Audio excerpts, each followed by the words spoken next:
Hey, that thing in your pocket. Yeah, I'm talking about money. Are you absolutely sure it's real? No, I mean seriously. Look at it. It's just a piece of paper with some ink. Or if you've got a coin, a piece of metal. Yet, for some reason, people give you pizza, a phone, or a movie ticket for it. Why? Why did everyone around us decide that this has value? And who was the very first person to say, hey, let's pay with these little circles instead of a cow? Look, let's say you live 5,000 years ago. You need bread, you have a cow. You go to the baker, but he doesn't need a cow, he needs boots. You go to the shoemaker and he needs grain. You don't have grain, you have a cow. It's a vicious circle. Economists call this the coincidence of wants. I call it a headache. People tried to solve it in different ways. They traded shells, salt, livestock. But cows die, grain spoils, and shells. Well, try breaking a shell for change. And at some point, someone incredibly smart, or incredibly lazy, figured out a way out. The first coins, the first pieces of paper, the very first, let's just trust each other. And this story is absolutely wild. It features ancient kings, Chinese emperors, Swedish bankers, and one very surprised Marco Polo. I'm Jonny, and today we're going to find out where money came from the very first coin in ancient Lydia to the bill in your wallet. Ready? Then let's go. And yeah, don't sell your cow just yet. The first real coins appeared around the 7th century BC in the ancient kingdom of Lydia, located in modern-day Turkey. They were made of electrum, a natural alloy of gold and silver. King Aliats, and later his son, the famous King Croesus, the very one from the expression rich as Croesus, standardized the weight and purity of the metal and began stamping coins with an official state seal. It was a stroke of genius. The state stamp guaranteed the coin's weight and authenticity. There was no longer a need to weigh metal on a scale during every single transaction. You just looked at the seal and counted the coins. This very concept, standardization combined with a government guarantee, became the foundation of all currency that exists to this day. The idea was so successful that it spread across the ancient world almost instantly by historical standards. The ancient Greeks quickly adopted coin minting and added their own twist, imagery of gods, animals, and city symbols. The Athenian owl became one of the most recognizable coins of antiquity. Following their conquest of Lydia, the Persian Empire issued the gold daric, featuring an image of the king as an archer. Meanwhile, in China, independently of the Mediterranean world, a unique monetary system was also developing.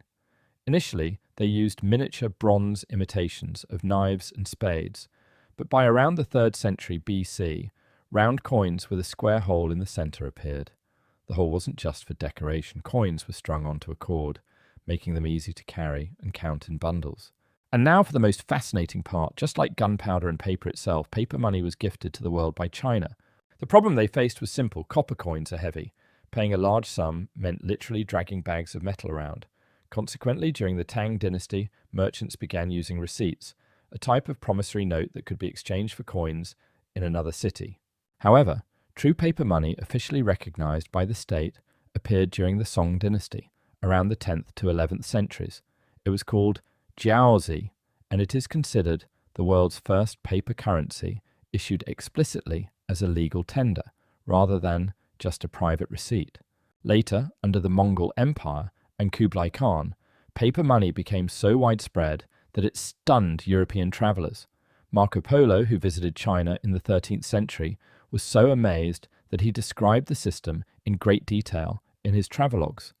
For Europeans at the time, the idea of paying for goods with a regular piece of paper sounded like pure science fiction. In Europe, the idea didn't catch on right away. It took nearly 400 years for the concept to reach the West. The first European bank to officially issue paper banknotes was the Stockholms Banco in Sweden in 1661. The reason was exactly the same as in China. At the time, Sweden used massive copper plate coins, some weighing several kilograms. Paying for a major purchase with these coins was physically exhausting, so the bank offered a lighter alternative, paper banknotes, that could later be redeemed for metal. Granted, the experiment didn't have a happy ending. The bank printed too many notes without sufficient metal backing, leading to one of the first financial crises in history, caused specifically by paper money.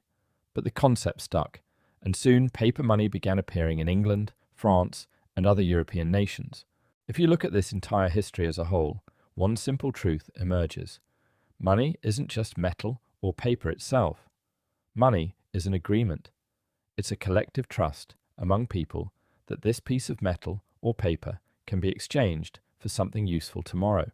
The Lydians invented a stamp of trust on metal. The Chinese figured out how to transfer that trust to paper. And today, most of the world's money consists of mere digits on a screen, just another step in the exact same evolution. And now? The million-dollar question. No, wait, the million-token question. What's next after cash and cards?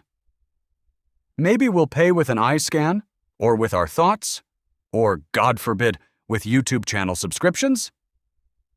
Drop your theories in the comments. I read every single one personally. Well, almost everyone, unless it's casino spam. Oh, and quick shout out to my good friend Liam. He's the one who actually voiced this whole video for me today. I was too busy, hauling copper plates in Sweden.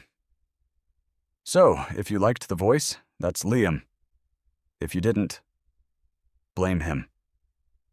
Just kidding. Or am I?